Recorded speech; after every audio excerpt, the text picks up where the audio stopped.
What's up, you guys? BEELINEMOTO here, and today I got the chance to take these two awesome machines out on the street and just kind of do a side-by-side comparison. This one right here is a 2019 Yamaha R1M. This one right here is a 2018 Yamaha R1. Both of them have similar mods. Both have the AKRA full exhaust. They're both tuned. This one has levers on it, but nothing else really was done to them, so I feel like it was a really good side-by-side comparison. I wanted to kind of highlight on the suspension of this bike versus the price efficiency of this bike, and from what I saw on the street, there's not really a big enough difference to justify the $7,000 price difference in them. I've got clips of me taking them through a little twisty trail that's over here by the house, and as you can see, both of the bikes are cornering in just about the same. They both accelerate just about the same, and they handle almost the same going through corners. Granted, I'm not a track rider. I don't pretend to be a track rider, and I was nowhere near pushing these bikes to their limits. But as far as the Öhlins by-wire adjustment suspension on this bike versus the KYB up front on this one, I couldn't tell the difference. I was riding both of them in B mode, so the throttle response, the quick shifter, all of that felt the same to me. On the R1M specifically, I felt like it was a little bit easier to push over, but that might be due to the tire on the R1 being a little bit worn. R1M was using a Diablo Rosso 3 tire, while the R1 was using a Battleax RS10 tire. Both of them are very, very good tires. Both of them will way outperform the Battleax S22 that I have on my MT-09. The biggest difference I noticed was, as you can see on the 2018 R1, it has the AKRA system, but the 2019 has a different style system on it, I believe, and this 2018 was a good bit louder.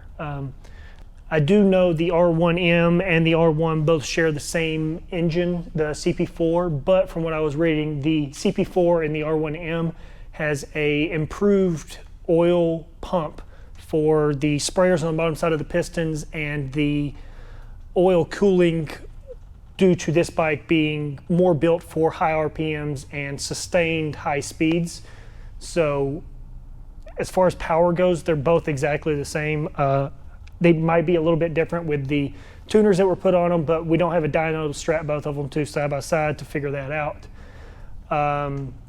The carbon components on the R1M versus the R1, this bike weighs 3 pounds less, so a negligible difference. You're not going to be able to tell that on the street.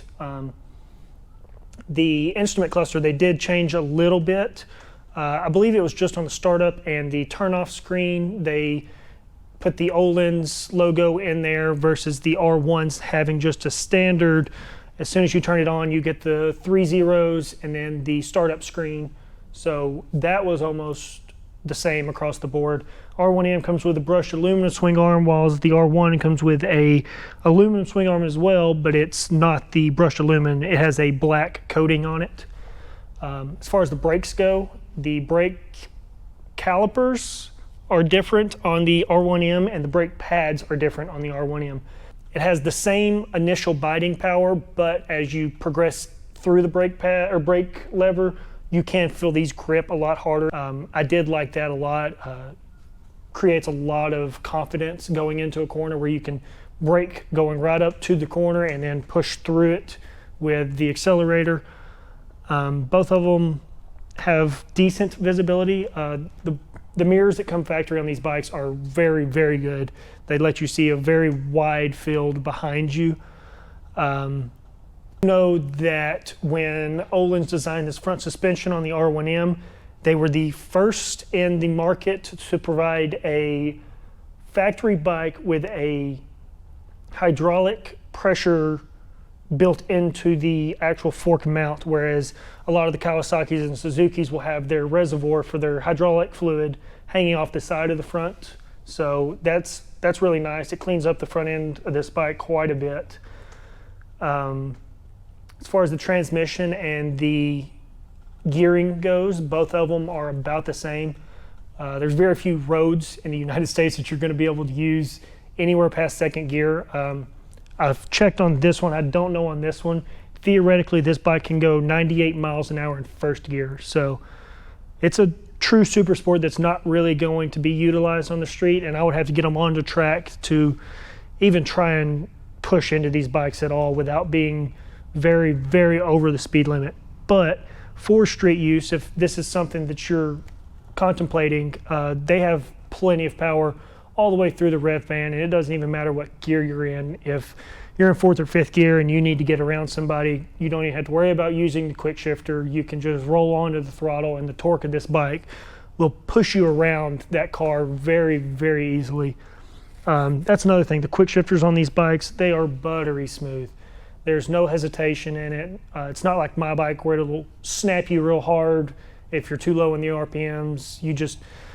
You let the bike know that you want to shift gears and you start pulling up or pulling down on that lever, it will let you click that gear in really smooth. You won't barely notice the difference. You'll just know the RPMs went down a little bit. That's all I have for this video. If you want to check out some more videos on stuff like this, Craig has a few videos on this bike, I believe. I'll throw his channel right up out here. If you want to watch any videos from me on my MT-09 or any other bikes, here's my channel right here. Thanks for watching. I will see you next time.